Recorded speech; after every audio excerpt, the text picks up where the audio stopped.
ब्रेकनंतर आपलं स्वागत। एक महत्त्वाची बातमी आहे। नाराज असलेले अर्जुन खोतकर यांची आता रावसाहेब दानवे यांनी भेट घेतली आहे। अर्जुन खोतकर हे प्रचारामध्ये दिसत नसल्यानं त्यांची नाराजी दूर करण्याचा प्रयत्न आता रावसाहेब दानवे यांच्याकडून केला जातोय। रावसाहेब दानवे यांनी पहाटेच अर्जुन खोतकर यांची त्यांच्या निवासस्थानी जाऊन भेट घेतली आहे। दरम्यान माझी नाराजी दानवेंना बोलून दाखवली असून वरिष्ठांसोबत चर्चा करून पुढील निर्णय घेणार असल्याचं अर्जुन खोतकर यांनी म्हटलंय।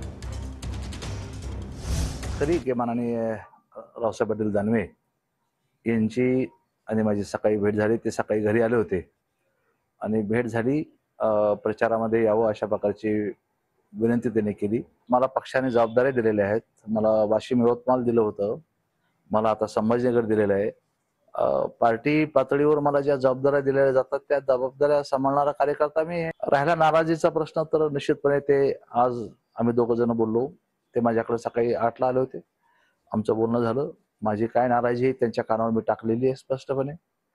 त्यांनीही त्या संदर्भामध्ये माझ्याशी चर्चा केलेली आहे आणि मी वरिष्ठाशी आज उद्या बोलून घेईन आणि मग नंतर तुम्हाला निर्णय कळवेन।